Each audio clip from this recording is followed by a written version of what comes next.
연 1.5% 기준금리 동결.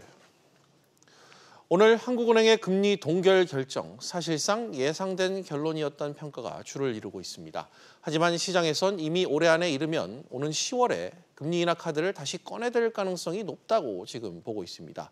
경제부 손수호 기자와 한은의 이번 금리 동결 배경과 향후 금리 인하 가능성 짚어보도록 하겠습니다. 송 기자, 네. 한은의 금리 동결 예상된 결론이었다. 지금 왜 이렇게 좀 볼 수 있는 건가요? 그도 그럴 것이 이제 한국은행 입장에선 따져봐야 될 상황들이 한두 가지가 아닌 상황입니다. 예.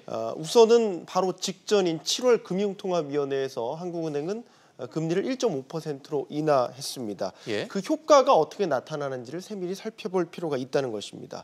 물론 두 번 연속해서 금리를 인하할 수도 있지만 두 번 연속해서 이렇게 금리를 인하하는 경우는 상황이 매우 좋지 않은 아주 특수한 상황에서만 쓰는 카드입니다.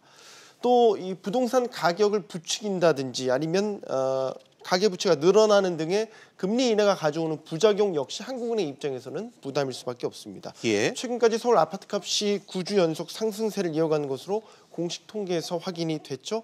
이처럼 부동산 가격을 포함해서 성장률, 수출 상황, 소비까지 3분기에 집계되는 각종 경제 지표들에서 금리 인하 효과가 어떻게 반영되는지 따져보겠다는 게 한은의 생각입니다. 그렇군요. 송 기자. 그런데 이 금리라는 게 내부 여건만 좀 따지는 게 아니잖아요. 네. 나라 밖 상황이 아시다시피 미중 무역 분쟁, 또 최근에 수출 규제, 대외 여건도 좀 따져봐야 되지 않겠습니까? 요즘 같은 상황에서는 오히려 미중 무역 협상이라든지 아니면 미 연준의 금리 결정이 이런 것들이 더 큰 변수가 될 수 있습니다. 우리 금융시장이나 경제 상황이 이런 해외 이슈들에 직접적인 영향을 받고 있기 때문이죠. 우선 미중 무역 협상을 살펴보면 고위급 협상이 재개될지 아니면 또 양국 간 관세 부과가 일어나면서 장기전으로 갈지 가늠할 수 있는 시기가 오는 9월입니다. 예. 아울러 미 연준의 금리 인하 여부도 9월에 예정돼 있습니다.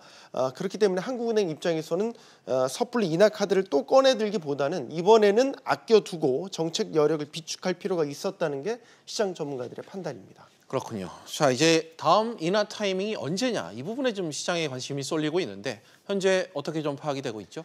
이제 앞에서 저희가 짚어봤던 대내외 변수들 그리고 금리 인하 효과를 확인할 시간 이런 것들을 변수와 조건들을 종합적으로 고려를 해봤을 때 이르면 오는 10월이 한국은행이 다시 추가 금리 인하 카드를 꺼내들 수 있는 타이밍이다 이렇게 보고 있습니다. 예. 아울러 경제 상황이 현재로선 뚜렷한 반전을 기대하기 어렵고 또 세계 동반 경기 침체 가능성도 갈수록 짙어지고 있는 상황임을 감안하면 늦어도 연내에는 한국은행이 금리 인하를 하지 않겠냐 이런 전망이 역시 또 지배적입니다. 만약 현 금리 수준에서 한 차례 금리를 더 인하하게 된다면 금리는 1.25%까지 낮아질 것으로 예상되는데 이는 역대 최저 수준으로 다시 돌아가게 되는 겁니다. 그렇군요. 송 기자, 잘 들었습니다.